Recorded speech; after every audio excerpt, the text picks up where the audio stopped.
Hello everyone, welcome back to the Storm 33. I am Tatiana. I'm here to do our summons for October the 28th, 2024. So let's begin. We'll be reading Yochanan, which is John chapter 11 in the New Testament.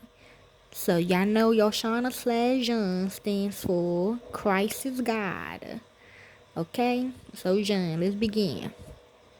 Now a certain man was sick, Lazarus from Bethany of the village of Myron, and her sister Martha. Myron is key machine.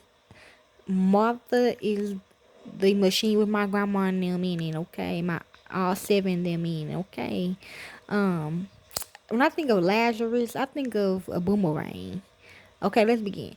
It was that Myron who had anointed the Lord with ointment and wiped his feet with her hair, whose brother Lazarus was sick. Who? Kia did, okay? When she said my name, she brought back the Lord and me, okay? But I'm the brother though, okay?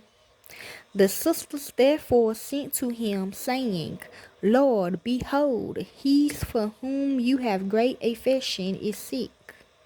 But when Yeshua heard it, he said, Nini, this sickness is not to death, but for the glory of God, that God the Son may be glorified by it. Now Yeshua loved Martha and her sister and Lazarus. When therefore he heard that he was sick, he stayed 2 days in the place where he was. Then after this he said to the disciples, Let's go into Judea again.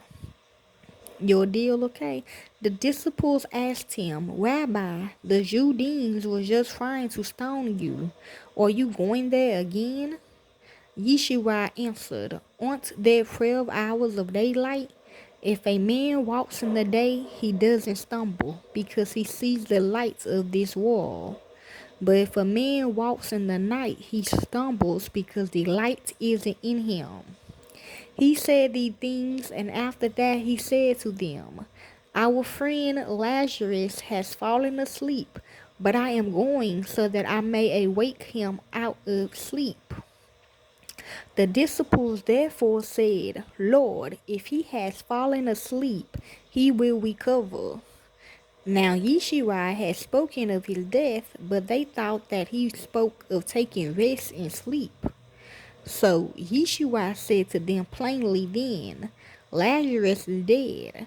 I am glad for your sakes that I was not there, so that you may believe. Nevertheless, let's go to him. Who? Thomas, therefore, who is called Didymus, said to his fellow disciples, Let's go also, that we may die with him. So when Yeshua came, he found that he had been in the tomb 4 days already. Now Bethany was near Jerusalem, about 15 stadia away. Many of the Judeans had joined the women around Martha and Miriam to console them concerning their brother. Then when Martha heard that Yeshua was coming, she went and met him. But Miriam stayed in the house. Who? Therefore Martha said to Yeshua, Lord, if you would have been here, my brother wouldn't have died. Even now I know that whatever you ask of God, God will give you. Yeshua said to her, Your brother will rise again. Martha said to him, I know that he will rise again in the resurrection at the last day. Yeshua said to her, I am the resurrection and the life. He who believes in me will still live, even if he dies.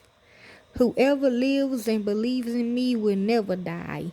Do you believe this? She said to him, Yes, Lord, I have come to believe that you are the Messiah, God the Son, he who comes into the world.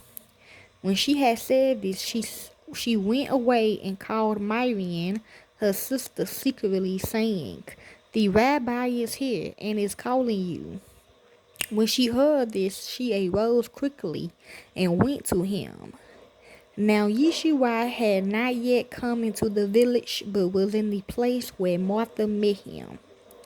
Then the Judeans who were with her in the house and was consoling her, when they saw Marian, that she rose up quickly and went out, followed her, saying, She is going to the tomb to weep there. Therefore, when Marian came to where Yeshua was and saw him, she fell down at his feet, saying to him, Lord, if you would have been here, my brother wouldn't have died. When Yeshua therefore saw her weeping and the Judeans reaping, he came with her. He groaned in the spirit and was troubled, and said, Where have you laid him? They told him, Lord, come and see. Yeshua wept. The Judeans therefore said, See how much affection he had for him. Some of them said, Couldn't this man who opened the eyes of him who was blind have also kept this man from dying? Yeshua therefore again groaning in himself came to the tomb. Now it was a cave, and a stone lay against it. Yeshua said, Take away the stone. Martha, the sister of him who was dead, said to him, Lord, by this time there is a stench, for he has been dead 4 days. Yeshua said to her, Didn't I tell you that if you believed, you would see God's glory? So they took away the stone from the place where the dead man was lying. Yeshua lifted up his eyes and said, Father, I thank you that you listen to me. I know that you always listen to me, but because of the multitude standing around, I said this that they may believe that you sent me.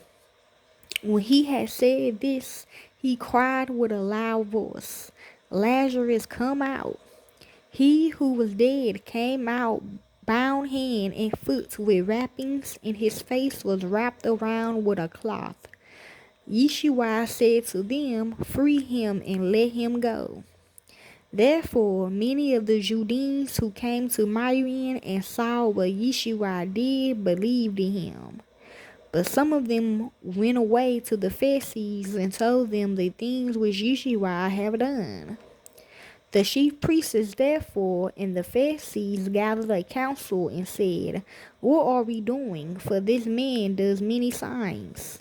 If we leave him alone like this, everyone will believe in him, and the Romans will come and take away both our place and our nation. They thought. But a certain one of them, Caiaphas, being high priest that year, said to them, You know nothing at all, nor do you consider that it is advantageous for us that one man should die for the people, and that the whole nation not perish. Now he didn't say this of himself, but being high priest that year, he prophesied that Yeshua would die for the nation. I'm hearing it had the beef started, okay? And not for the nation only, but that he might also gather together into one the children of God who are scattered abroad. So from that day forward they took counsel that they might put him to death. Yeshua therefore walked no more openly among the Judeans, but departed from there into the country near the wilderness to a city called Ephraim. He stayed there with his disciples. Now the Passover in Judea was at hand. Many went up from the country to Jerusalem before the Passover to purify themselves. Then they sought for Yeshua and spoke one with another as they stood in the temple. What do you think, that he isn't coming to the feast at all? Now the chief priests and the Pharisees had commanded that if anyone knew where he was, he should report it, that they might seize him. Okay, so that was John/Yochanan chapter 11 in the New Testament. Yochanan, thank y'all.